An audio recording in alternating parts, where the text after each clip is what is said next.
बहुत से लोग कहते हैं कि जाति के आधार पर जब आरक्षण होता है, आप स्टूडेंट इतने सारे हो और लोग भी, आप भी इसका दिमाग में रखना, आपके नंबर मान लीजिए 90% आते हैं और मैं एक स्टूडेंट हूं जो मेरे 60% आते हैं, आगे आपको एडमिशन नहीं मिलता प्रोफेशनल एजुकेशन में क्योंकि आप खास जाति से नहीं हो।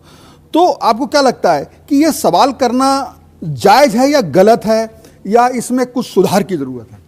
मैं इसे गलत कहूँगी, क्योंकि ऐसे अगर आप एक डॉक्टर का लेके चलो, आप एक डॉक्टर बनने जा रहा है बंदा, 90 वाला अपनी कर रहा है, मेरिट भी हम हैं, डिज़र्व करते हैं, आप एक 60 वाले को दे रहे हो और 90 वाला डॉक्टर नहीं बन पा रहा है। मेरे बहुत लोग रह जाते हैं इस चक्कर में।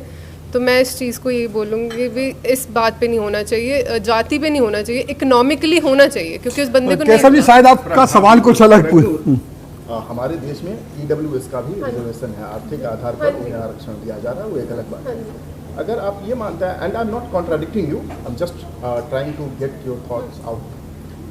आप कह रहे हो कि जात के आधार पर आरक्षण नहीं होना चाहिए, caste based reservation is not acceptable, that's what you.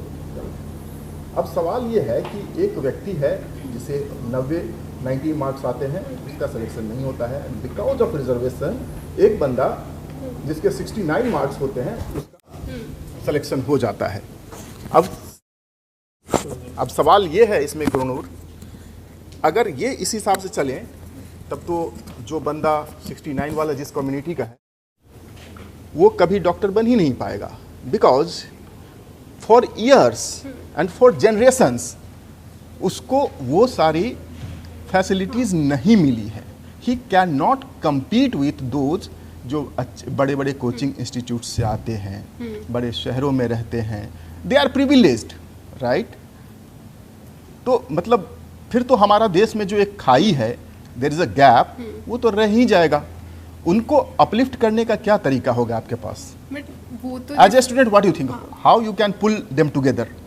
But जैसे अब सरकार है तो सरकारों को थोड़ी उसमें रिफॉर्म्स लेके आनी चाहिए ना भी। अगर जिनको नहीं मिल रही, अब ये जाति के नाम पे जिन लोगों के काफ़ी पीढ़ियों से उन्होंने फ़ायदा लिया हुआ है वो बार बार ले रहे हैं। उनका जो पहले भी एक बंदा बन चुका है फैमिली में, जो अपलिफ्ट हो चुके हैं, अब उनका बच्चा फिर आ रहा है, फिर उनका आ रहा है। बट जो अभी तक जात की वजह से अभी तक आगे नहीं आ रहे हैं, उनको तो फिर भी नहीं मौका मिल रहा। जो पीछे वाले हैं वो पीछे रह रहे हैं इस रिजर्वेशन के साथ भी।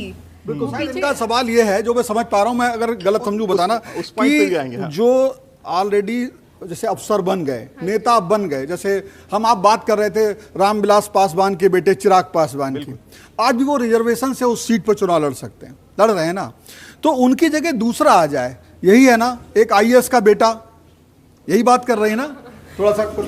हाँ जी, मैं यही बात कर रही हूँ भी। वो तो अगर रिजर्वेशन है अभी तो उनको तो फिर भी नहीं मिल रहा। जिन लोगों की आप बात कर रहे हो भी, वो अभी उनको मौका नहीं मिल रहा।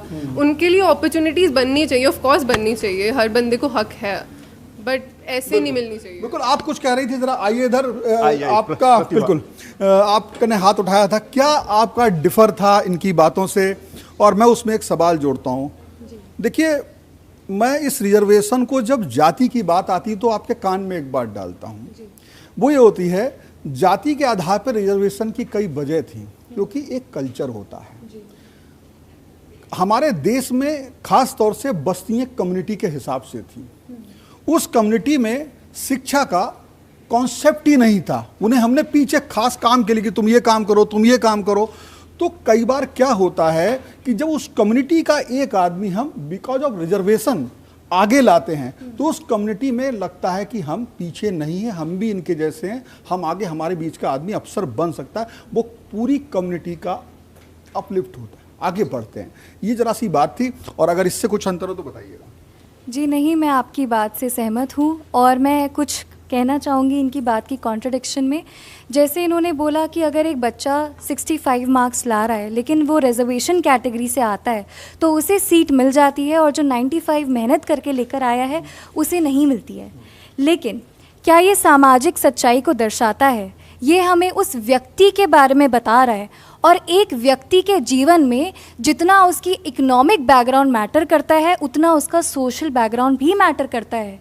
हम एक व्यक्ति के बारे में ये कह सकते हैं कि अच्छा वो अच्छे इकोनॉमिक बैकग्राउंड से आ रहा है इसलिए उसके पास ये अपॉर्चुनिटी है, लेकिन उन बच्चों का क्या जो अभी भी गांव के उन कस्बों में, उन जगहों पे रहते हैं जहाँ पर छुआछूत है। और एक चीज लेके आते हैं, छुआछूत की बात कही तो सवाल यह है कि हम जो आरक्षण दे के अफसर बनाते हैं, ऐसे लगा लो, या डॉक्टर बनाते हैं या कुछ, तो क्या उससे जो आपने कही केवल आर्थिक उत्थान होता है या उनका सामाजिक उत्थान भी छुआछूत में, क्या इस आरक्षण से वो लाभ मिलता है?